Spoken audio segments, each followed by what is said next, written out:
प्रेक्षक हो नमस्कार. आदरणीय कराड सरांच्या संकल्पनेतून साकारलेल्या या विश्वशांती दर्शन या चॅनलवर तुम्हा सर्वांचं मनापासून स्वागत.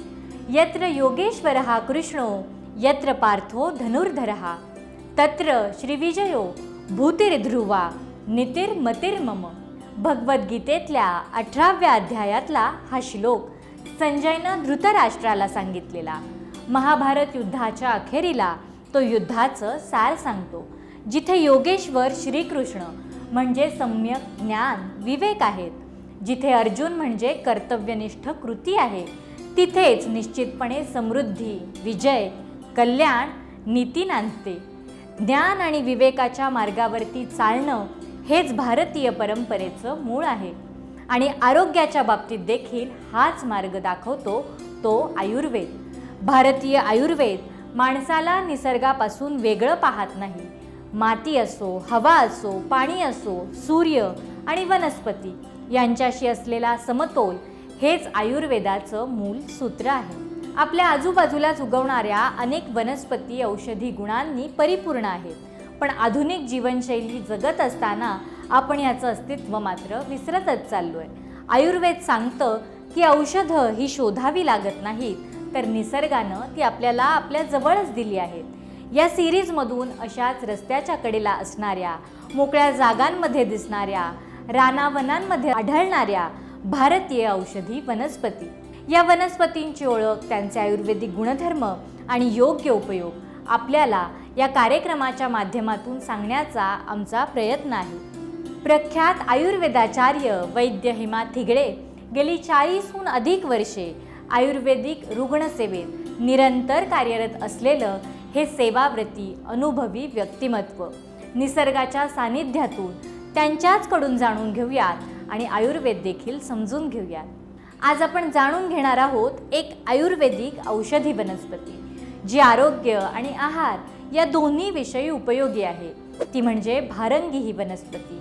ही वनस्पती डोंगराळ भागांमध्ये, कोकणामध्ये निसर्गरम्य परिसरात सहजपणे आढळते. संस्कृतमध्ये ती भारगी, तर इंग्लिशमध्ये तिला ब्लू फाउंटेन बुश या नावानं ओळखलं जातं.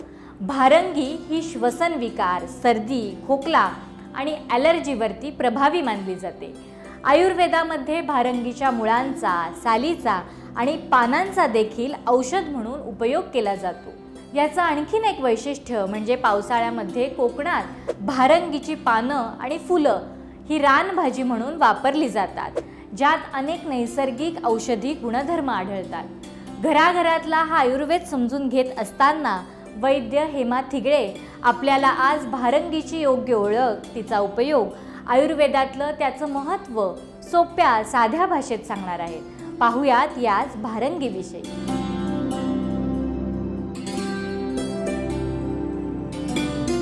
आपण बाहेर फिरायला निघालो त्याने काही आयुर्वेदिक वनस्पती आपल्याला माहिती, पण ती वनस्पती कशासाठी वापरतो हे मात्र आपल्याला माहीत नसते.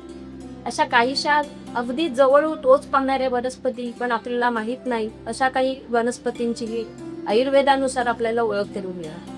त्यातली पहिली वनस्पती म्हणजे भारंगी. तुम्ही पावसाच्या सुरुवातीला पुण्याच्या थोडं जरी बाहेर पडला तर सर्व दूर तुम्हाला जांभळ्या रंगाचे हिरवेगार असे जांभळे तुरे दिसायला लागतात. वनस्पती हिरवीगार असते, वर जांभळ्या रंगाची फुलं दिसतात, अतिशय मनमोहक अशी फुलं असतात. या वनस्पतीचं नाव भारंगी आहे. मुख्य म्हणजे हिला पाहिलं की लक्षात येते की शेतकरी लोक याची कोळी कोळी पानं किंवा फुलं फुडताना दिसतात. ते काय म्हणून फुडतात, तर ती रानभाजी म्हणून वापरतात. या भारंगीचे गुणधर्म काय आहेत ते बघा. तिक्त, कटू, लघु, वृक्ष आणि दीपक असा हा गुणधर्म आहे.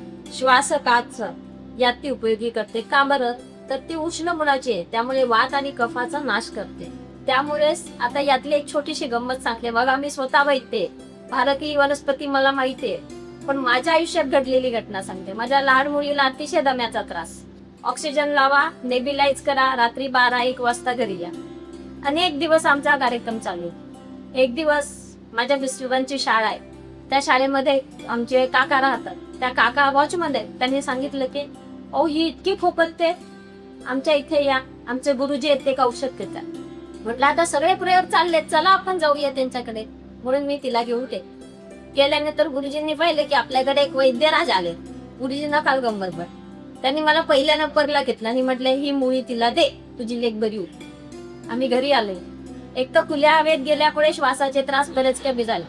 त्यानंतर गुरुजींनी दिलेली मुळी मी गुगाळून तिला चालली आणि तिचा नॉनस्टॉप चाललेला खोकलाचा होता तो अतिशय प्रमाणात कमी झाला.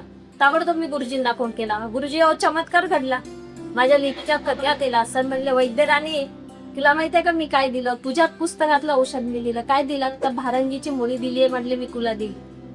म्हणजे इतका चमत्कारिक उपयोगीचा होतो. मला हे माहित होतं पण ते वापरलं गेलं नाही.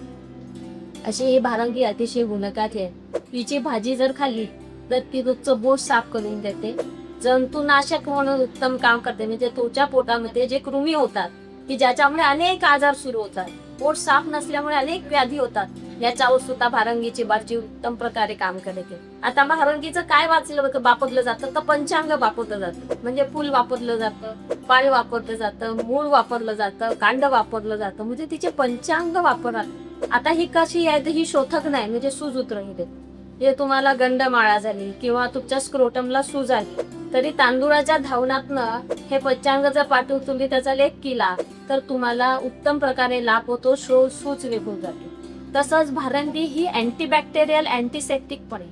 गावामध्ये बरेच वेळा काम करता करता कोयता लागला तर पटकन जातात ते लोक भारंगी आणि तणतणीचा पाला घेतात, एकत्र करतात आणि तो लावतात. त्याच्यावरही तुमची जखम भरण्यासाठी उपयोग होतो आणि जखमेमध्ये कुठलेही जंतू होत नाही. हिलिक प्रोसिजर फास्ट होते, जंतुनाशक म्हणून तिचा उपयोग होतो. अशी सर्व गुणकारी ही भारंगी. तसेच गंधमाला तांदूळाच्या पाण्यामध्ये त्याच्या मुलीचं धावन करून वापरलं जातं. गंधमानेवर लावलं, गंधमाला म्हणजे आपल्या मानेभोवती गाठी येतात, त्या गाठी जाण्यासाठी सुद्धा लेपन स्वरूपामध्ये म्हणजे शोथकन हा गुण असल्यामुळे ती गंधमाला नाहीशी होण्यासाठी उपयोग होतो. गावामध्ये जर एखादा फोड आला, आता उन्हाळ्यामध्ये फार बेंड येतात बघा पोरांना समोर, तर आपण नेहमी जास्वंदीचा पाला वाटून लावतो. तसाच या भारंगीचा एक पाला जर वाटून त्याच्यावर लेप केला तर तो फोड पिकतो आणि फुटण्यासाठी मदत होते. पंचांग तेलात शिजवून लावले जाते. अंडकोश लोळ्याची साल वापरली जाते अंडकोशाच्या विकारांवर.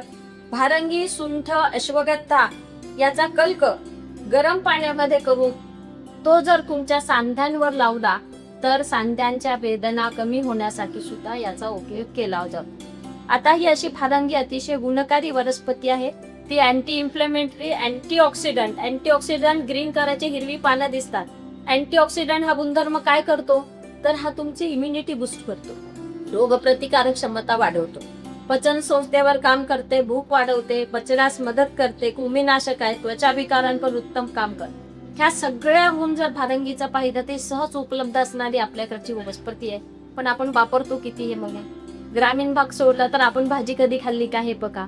माझी अशी इच्छा आहे की या सांगण्यानंतर तरी भारंगी या वनस्पतीचा आपण आपल्या रोजच्या आयुष्यात जास्तीत जास्त वापर करावा की जेणेकरून अनेक व्याधीपासून आपण बाहेर पडू शकू किंवा व्याधी आपल्या जवळ येऊ शकणार नाही. इम्युनिटी वाढेल आणि ही सहज उपलब्ध होणारी आहे, फुकटात मिळते. फक्त आणून तिला शिजवून कशा पद्धती खायची त्याच्यासाठी सुद्धा तुमच्या आजकाल मोबाईलवर सर्व माहिती आहे. भारंगीची भाजी कशी करायची पाठवा, लगेच ते तुम्हाला कळू. भाजी करून खाऊन बघा आणि या भारंगीचा किम स्वतःसाठी उत्तम फायदा करून घ्या. आयुर्वेदातल्या अत्यंत महत्त्वाच्या असणाऱ्या या वनस्पतीची माहिती आपण आज घेतली. तिचा भाजी म्हणून उपयोग कसा होतो हे देखील आपण आज बघितलं. आपण नक्कीच करून बघा, कारण पावसाळा येतोच आहे. अशाच एका नवीन वनस्पतीसह भेटूयात याच कार्यक्रमाच्या पुढच्या भागात. तोपर्यंत बघत रहा विश्वशांती दर्शन हे चॅनल. नमस्कार.